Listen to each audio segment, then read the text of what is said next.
What's up, everyone? This is Aiden K, and today is going to be an extremely special episode of the Digging Deeper podcast, because I never thought I'd be able to say it, but today I have Euphonik in my house. Yeah, it's Euphonik in 80s house. Euphonik in the house. From the people that I've done so far, he's the person that I've known for the longest, the person that I look up to the most, the person that, I think the first real exposure that I had to DJing was actually through him. I think it was at a U party about must be about 9 years ago. It was the first time I actually heard you DJ, and I think I can distinguish the moment exactly because I remember you were playing DJ Cleo Hands Up at that time, because that was when that song was big. Whoa. So you're like talking 2007, 8? Yeah, sure. Around about then. I was 15. Wow. And I remember there was something about seeing you play to these. At that time, U Party wasn't as big as it is now. And I think there were maybe about 500 kids. It was a relatively small private school somewhere in the north. And I remember seeing you playing, and I was like blown away by how you could control this sort of mass audience, because at that time I thought 500 people was a lot. And I just remember seeing you playing these songs and these people just freaking out. Yeah. And now I look at it, I'm like, those kids don't actually really know what they like. Like when you're 15, you don't actually know what you like. You're just like, oh my God, it's Euphonik playing. And I remember seeing you play, and I was like, this is something I want to do.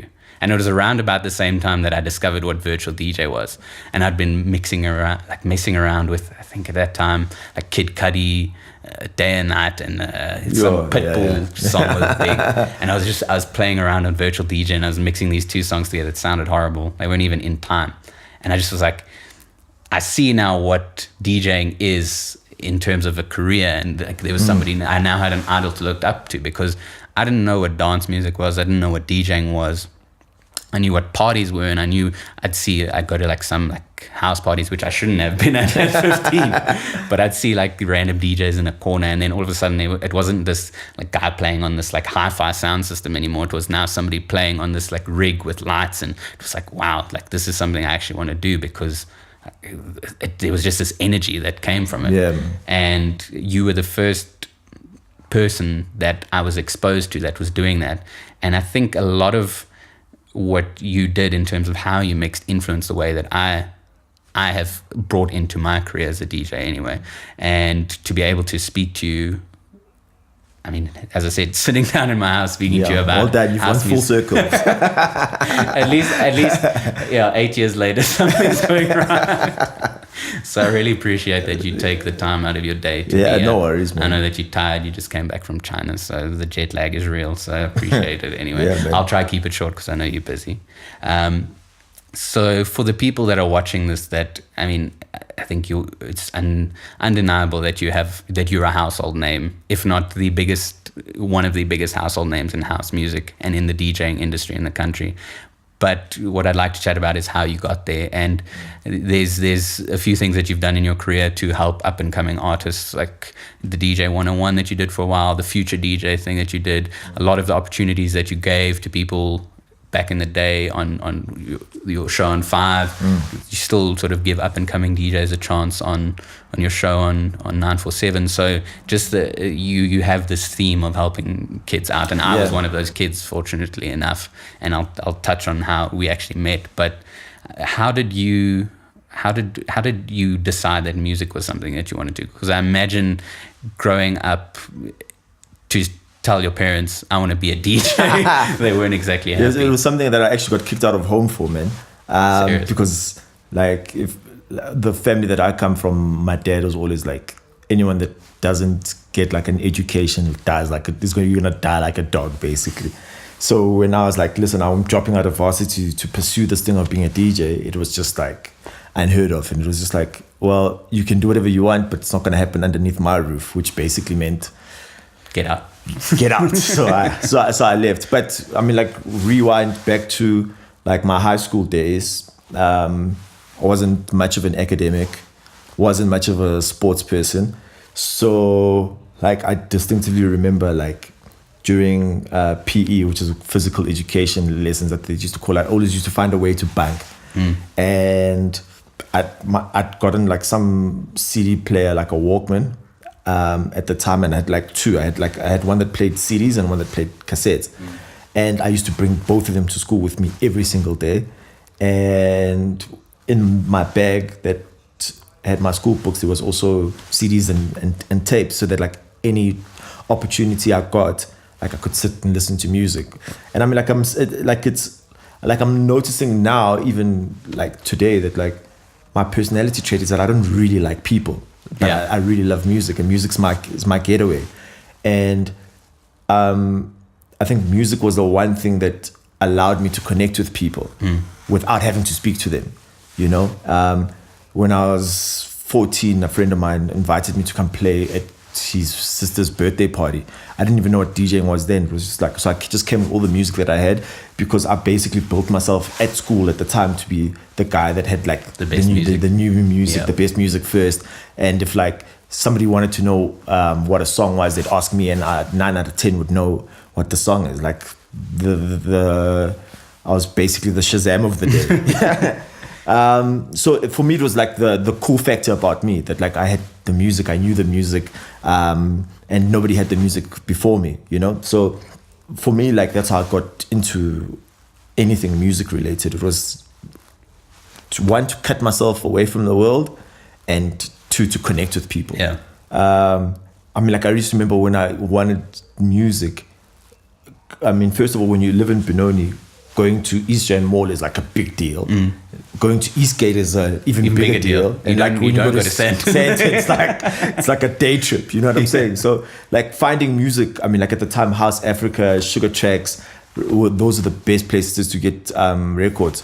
And like obviously, like I'm 14. There's no ways that I'm getting on a cab. There's no ways my dad is taking me to go get all this music. So like I had to like literally like make do with like what I had. And like the best way for me to get those music was like making friends with older people that had cars, and I'd say like, listen, I'm looking for like these, and if you can find them, please get them for me, you know. Not spending tech money, so that like I had money for music, and just like building like the best collection in what is called Benoni. And at the time, like DJing wasn't cool. Like nobody was cool. I mean, I remember some of the places that like for instance, I used to do like the school discos, and it was never like put production. It was always be like, just you're there in the corner playing the music, in the school hall. And as long as you're playing the right music, like it's fine. Yeah, and that was anything from house music to rock to. And I mean, like that's why my sound was so diverse. Even till this day, like I struggle when someone says stick to a particular lane, because when I started DJing, for me, it was playing all sorts of music. Genres, yeah. You know, I didn't have to stick to a genre. I didn't have to stick to a subgenre. I didn't have to only play this. I didn't have to only play that, you know.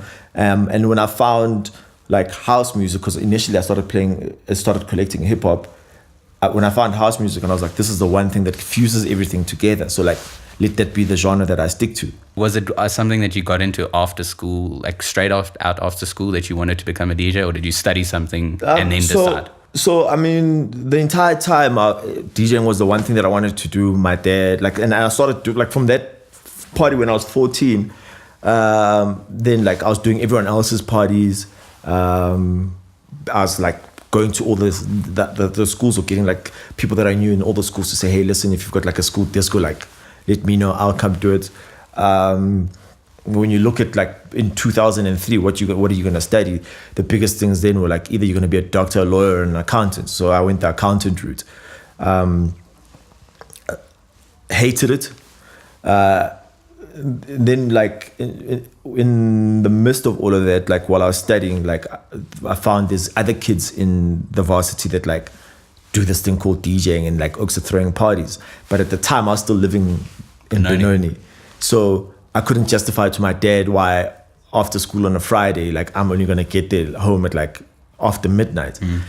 So anyways, like I started like in like networking with all those guys, and actually like, believe it or not, like I'm one of the co-founders of Mix Masters at UJ, which was the first ever DJ society at UJ. So for me, it was like, I want to do this music thing, but like, there's no course to go and study. Yeah. So like the Boston city, whatever, didn't, like all of those DJing courses that you see running around today, none of that existed. And I mean, the internet was around, but YouTube wasn't around. So you couldn't go online. No, and you watch couldn't go. tutorials. Yeah, you couldn't Google. You couldn't do anything. So literally, it was like the best way to learn how to be a DJ was to surround yourself with other people that were DJing, hanging out at the record shops and hanging out in the clubs and the radio stations, and that was it. That was the only places that you were gonna hear or learn about DJing. Is it true? Because I've heard a rumor that you used to follow Fresh around everywhere when you got into Definitely, DJing. man. Definitely. I mean, like what I did in high school was that, like, I started like, because I was so interested in DJing, like that, like everything around what I was studying in high school, like I'd find the DJ element of that. And I specifically remember like business economics was my favorite because they were constantly teaching about like how to run yourself how to start a brand, how to start a business. And the one lesson that like stuck out for me was a SWOT analysis, where you take your strengths, your weaknesses, your opportunities, and your threats, and you figure out like how to be the best of that. So I mean, like at the time, I was like, okay, cool. Like, who are the biggest DJs in South Africa? Then I had a list, and then I had a list of like what makes them music, radio, whatever. Who are some of those people that you were looking at? And then I was like, okay, cool. So I need to align myself with all these people. And at the time, like, there was no one bigger than Fresh. Yeah. So I made it a point to not be like irritating, but to have the guy see me all the time to the point where he's like, yeah, I know that kid, like, let him in, you know what I'm saying? So I mean, like that's what I did. I studied the Oak until like I knew like what kind of records he likes, the places that he plays, how he plays. It doesn't sound stalkerish at all. Yeah, no, I mean like, but it paid off. It paid off in the end. No, you know, like I think, and a big mistake that a lot of kids make today is that like they believe that like in order for you to have a mentor, the guy needs to be like your friend and needs to know your name and you need to be able to pick up the phone and call him. But no, like you just need to say, okay, cool, what is, like, I'm going to watch every single interview. Every single time that this guy's in a newspaper or a magazine, I'm going to buy it, I'm going to read the article. And sooner or later, like you sort of kind of gather like what the person's all about and like how they're doing what they do. And that's what I've always done, man. Like at the time, Oskido, Vinny, Christos, I forget now who what was his name? It starts with an S. Serge. Okay, Serge was one of the biggest DJs as well at the time, and Costa from Bump. Yeah. So those are the people. That's quite a diverse range of people to be influenced by. If you're looking for the biggest DJs in the country, like irrespective of what they play, like those were the guys, you know. And if you want to be anything bigger than them, you needed to be better than all of them. Yeah. You know what I'm saying? Or like sort of kind of fit into like what they were doing. So like that's how I modeled myself around like how is Fresh going to look at me and not say this is just a copycat, but like how is he going to say, yo, what this guy's doing is cool. Like it was also quite difficult because like you didn't want to come across as being a stalker. And I mean, like I had the fortunate opportunity of becoming a resident at Whosooh at the end of like my first year at varsity. And literally that happened because another DJ didn't make it, and I was just the guy that always had my music on me, you know. Even now, like I've got tunes in the car, like I'm ready to play, you know. I'll just set it up. Yeah, sure, like let's party, you know. So what I did, like a friend of mine's brother, Naked DJ's brother, was a promoter at Whosooh. On a Friday night, we were all going back to Benoni, and Naked needed to go drop off something for his brother at Whosooh. When he get to Whosooh, a DJ hadn't made it on time. This was like at like 9 o'clock. Already I was late to be at home. And I was like, no, I've got my music here, I'll play. And that's how I got into Whosooh. Fortunately for me, getting into Whosooh meant that Whosooh on a Saturday night was urban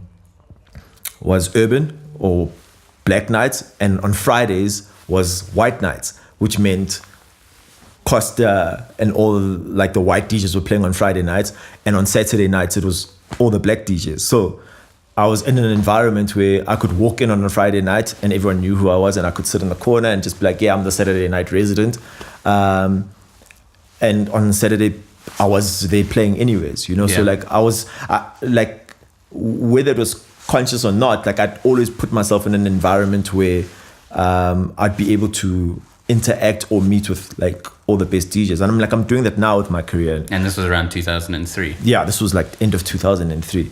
How did you then get into radio? Because it was the relationship that you were building was fresh, influential in that? So getting onto radio, I mean, like actually what a lot of people don't know is that I spent a year and a half on YFM playing as the mystery DJ on Dre's show on a Saturday.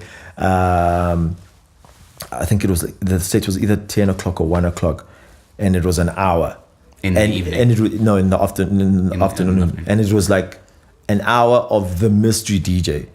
And the whole concept was like the mystery DJ like would play some of the songs that you requested, and you never knew who the DJ was. I did a year and a half of playing as the mystery DJ on YFM.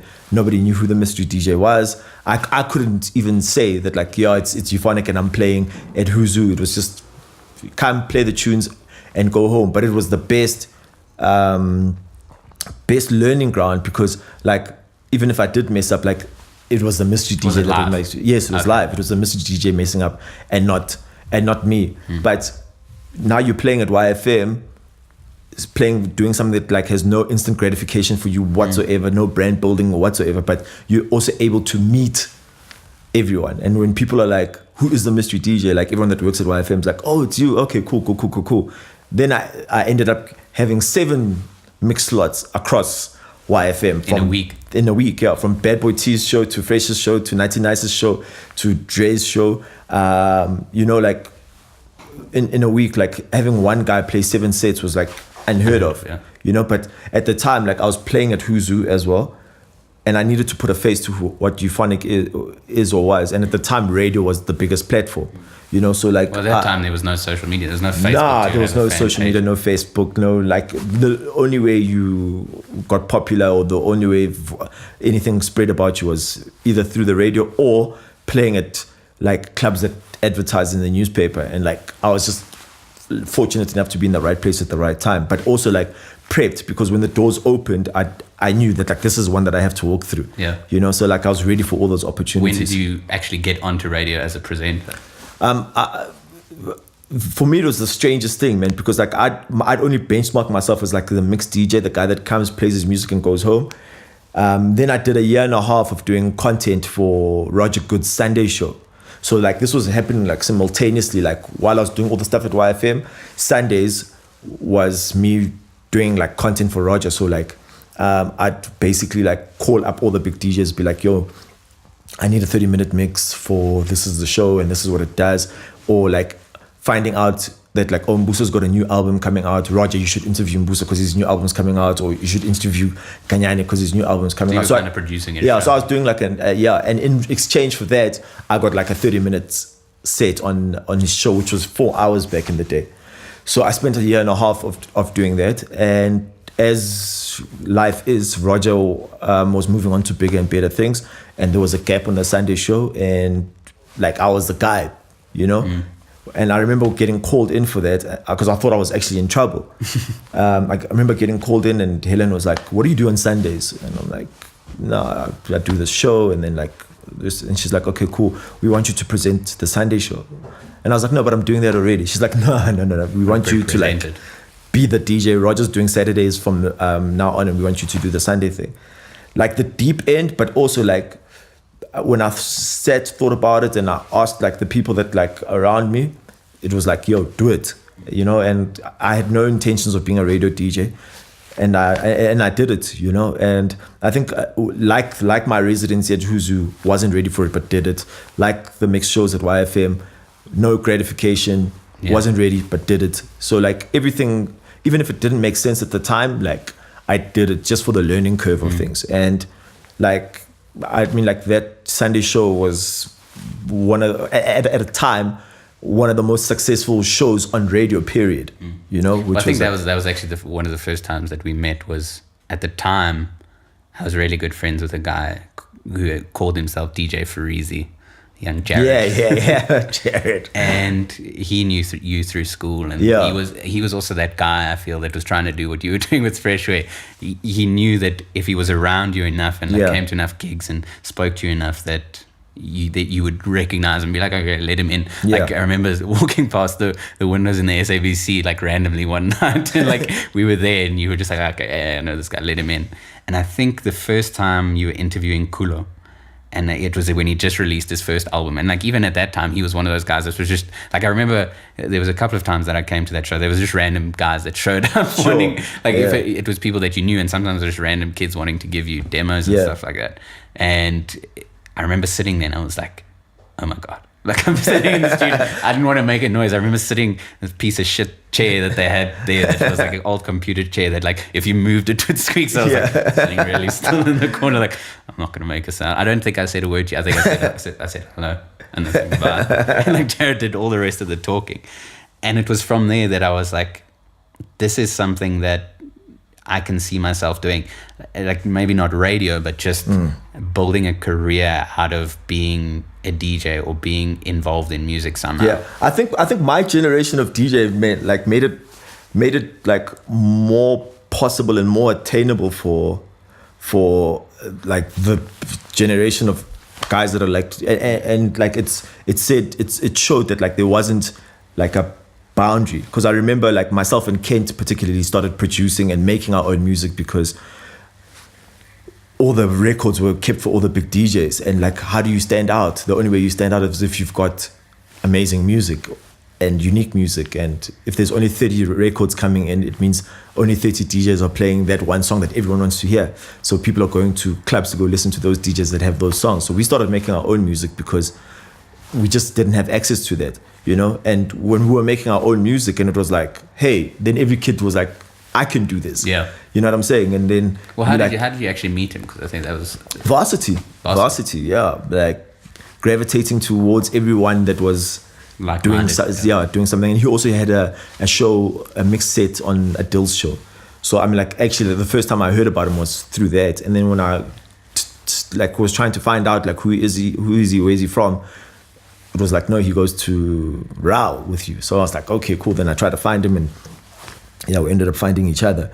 But like, I think making it possible for like every other DJ. I mean, like why I was so easily accessible to anyone that wanted to be a DJ was because I remember how difficult it was for me when I tried to like meet all these people and get involved with all these people. That was just like the barriers of entry were so high that like for me I was like, I'm not going to do this to the next person. So anyone that showed a remote interest in wanting to DJ, I was like, come, yeah. Let's do it. I mean, that's one of the motivations for me doing videos like this and doing the blog, is that I was fortunate enough to have relationship with people that had relationships with people that were mentors to them, and I was able to gravitate towards them and in some way learn from them, whether it was from a DJing perspective or a label perspective. There was a lot of people that I was in a fortunate enough position to have the opportunity to learn from them. And I think there's still a huge barrier of entry to it's easy to be a DJ now because there's software that you can use. Yeah, getting in is very easy, but like staying there is that's actually having access to people that you can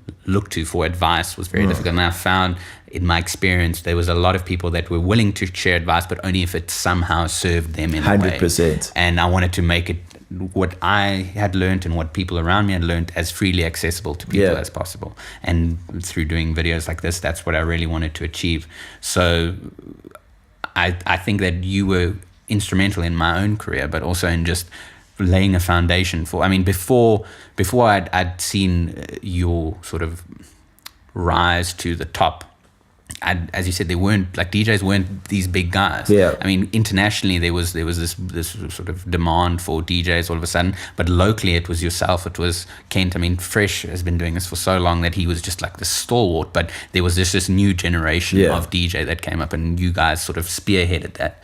And I mean, I remember a time where the Ultimix that you guys pioneered was, I mean, I was in a Facebook group for a couple of years that would religiously record the mixes that you guys did. Yeah, it was insane, man. And I mean, like, it was insane. Like, it wasn't even like a planned thing. Like, it was just like, just play all the music that you want to play, however you want to play it.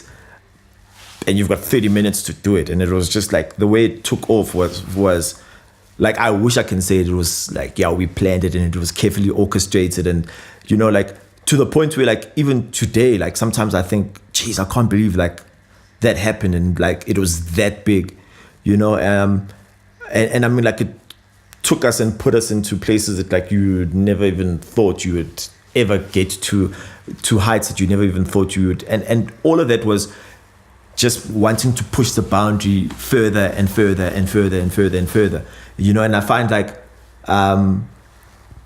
now, like, who can you say is pushing that boundary? There's, like, I don't want to take credit to saying, like, yeah, if we stop pushing the boundary, then no one's pushing the boundary. But I'm just saying that, like, who is pushing the boundary? Like, who's like pushing things so hard? I mean, like, with the exception of Black Coffee, who's pushing things so hard that, like, it makes every DJ in the country, like, not want to go to sleep at night? Yeah, you know what I'm saying? Yeah, like, I want to be as like, you know. I think social media as well has affected not just the music industry, but affected, like, everything in everyone's life. Like, if you think about it, like, they speak of, yeah, you just did that for the Instagram photo, you know? Like, how many DJs want to have, like, the 1,000 people in a crowd? And, like, it's like, now you're chasing that instead of chasing the craft and saying, because of the craft, I have that. Now, instead of, like, that, it's, I want the picture to look like this, so what do I have to do to get this picture? And you see it, like, even with some of the biggest acts globally, like, that's all it is. That, like, they actually don't know how to stick behind, like, a particular sound, but all they want to do is be able to be the biggest, and the Instagram photo needs to look big, like, proper. Like, I don't remember ever wanting to DJ because I saw what somebody's production at Tomorrowland looked like, you know. Like, it's only like now because it's, like, visually in your face. But before, it was like, when you're sitting with your eyes closed, like, what was it that made you fall in love with music? You know what I'm saying? Yeah. And that's and if it is bass house, cool. If it's grom, cool. If it's, like, vocal house, cool. But, like, with when it's all your senses are switched off and it's just you're hearing, what's the sound? Yeah. What's the sound that turns you on? Yeah. You know, what's the sound that, like, if you could only listen to this one song ever again, what song would that be? What genre would it be? You know? And I think that's where people are getting lost. And I'm like, I went down that path of getting lost as well, where I thought, like, if everyone's running that way, then I need to run that way. But when you run that way, like, you actually lose, like, your true fans in order to gain, like, so much more. And the reality of it is that, like, all music, like, always goes back to it, like, it hits the reset button. Yeah. I mean, I'm just watching, like, with some of my stuff, and, like, which songs have had the most response. All of those were songs that, like, I was literally, like, listening to by myself, and I was like, this song, like, I fucking love it. Yeah. You know what I'm saying? And when I put the records out and one other person was like, oh, this is cool, like, job done. Instead of, like orchestrating your songs so that, like, everyone can love it. Yeah. You know what I'm saying? Like, and that's, like, that unfortunately is the difficult thing, because, like, do you want to sound like yourself, or do you want to sound like Timo? Do you want to chase Timo's success, or do you want to chase Timo's sound? Like, what's your sound? Or, like, what are you chasing? And also, like, in the midst of all of that, like, what are you leaving behind for the people that are coming behind you to make an example of? Like, those for me are, like, fundamental and critical questions that, like, any musician needs to ask themselves. Well, I think that's the thing people forget about music, is it's an art form. Yeah. And when if art could be recreated so sort of perfectly, there wouldn't be artists. You could do it all on a machine. Sure. The thing is as you start chasing other people's decisions, and you're trying to do what other people are doing, you leave what really I mean, like, I say this to a lot of people, like, all the time, that, you know what, like, don't model yourself around anything that I'm doing. Rather, come and ask me, yo, you're doing this, why are you doing this, where is it going, when it gets there, where do you foresee it going? Because I find that you might chase Calvin Harris's sound and model yourself around everything that he's doing, not knowing that like he was probably fucked on cocaine when he was making all the music. And for him, it's like, it's not going anywhere. Like he doesn't care where, like what the next step is. And now you've modeled yourself around this guy, chased every single goal that like he's ever reached, only to realize that like this work was only doing it because like it helped him fuck bitches or like whatever. Like now, because he stopped pushing the boundaries, like you can't push the boundary any further than what your idol's been able to push the boundary. So it's always like draw inspiration, say cool, like do a SWOT analysis, say I like this from Fresh, I like this from Mosquito, I like that from Kent, I like that from Cleo, and I'm going to use it to model myself and adapt it to the things that I like. And that's where people are getting it wrong. Yeah. Well, I think that's exactly it, is that there came a point where people, I think, were unable to base what they were doing on what you guys were doing. There comes a point where that bubble bursts, where you can ride on the coattails of other people and try and emulate them. Because there's a lot of people that will come and pioneer sound, and then there will be the sort of few people that are able to follow that path. But once that starts getting tired and people wanting to move on, because the question is, when you can produce like Euphonik, when you can mix like Euphonik, when he's got the Wololo a cappella and you don't have the Wololo a cappella, and you eventually find it, then what? Like, that's the question, then what? You know? And like, when you have the answer to that question, like, I mean, I know that I've always been able to plan my life in like 5-year pieces and say, I'm here, I want to be there. I don't know how I'm going to get there, but I'm going to get there. And when I get here, then I know that it's time for me to get there. But like the in-between stuff, I don't know, and I don't understand like the process, but I know where I need to be. And I mean, like, that's exactly what I'm doing with my global career now. That like, I'm not over the top talking about it to anyone. It's between me and myself, and I can spend 1 minute in a venue at a radio station talking to someone, and I know that's not the direction that I want to go, and make peace with it and move on very quickly. You know? And I think that's what's missing in the scene. Like, someone that's going to say, cool, I hear what everyone else is doing, this is what I'm doing, this is what I believe in, and I'm not going to deviate from this thing because I believe in it so much, and that's the agenda that I'm going to push, whether it works out or doesn't work out. Because again, that's what music's all about. Music's not about how many people like your song. Music is about, do you like your song? Can you stand by your song? Can you stand by the way, by the genre that you've picked, the music that you produce, the how you DJ, the how you present yourself? You know what I'm saying? Like, don't wear all black because all DJs are wearing all black. Understand the why all DJs are wearing all black, and see if that's something that resonates with you. You know, like, all of those things are important things to ask yourself, because now you're going to model yourself around Chanda Monkey. Chanda Monkey is going to stop DJing and go through like a life issue and throw his computer away, and then like now you're stuck because you've modeled yourself. If Chanda Monkey isn't pushing the boundary, you can't push the boundary. You know, so like, model yourself around yourself. And like, you know, like, it's very cheesy, it's very cliche. People always say there's no one better than you, and like, every other position is taken, so just be yourself. I mean, like, and you can see that like Calvin Harris's last album, which was like a what the fuck moment for every single person, as amazing as that project is, you can see that like he would have never been able to do this sound 2 albums before, because people would have just been like, what the fuck is he doing?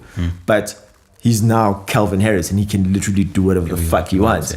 You know? And you, like, don't you want to build that? Like, everyone wants to build that. I remember having a conversation with Simon Dunmore from Defected, because I was also like, what direction do I need to go? Like, what do I need to do? And that dude was like, you just need to be yourself and hope that people like you, you know, not make people like you and then, like, you know, so be yourself and hope people like you. Because Simon was saying that, like, he was having a conversation with Axwell, and Axwell was like, fuck, I can't make the music that I used to make. Making, yeah. And Simon was like, you're fucking Axwell. You can do whatever the fuck you want. And that's the beauty about music, that like, it's a song. And if people don't like this one song, press the skip button and move on to the next song.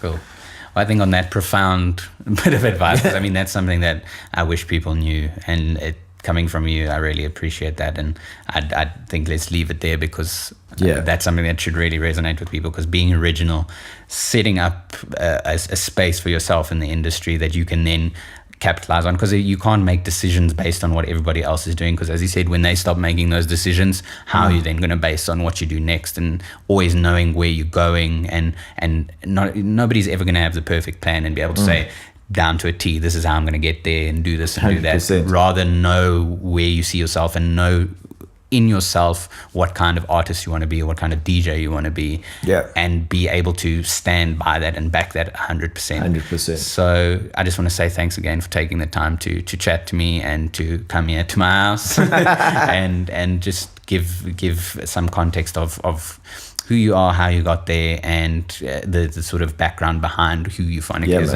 and where your head is at the moment. So I really appreciate you coming to chat. Shot, man.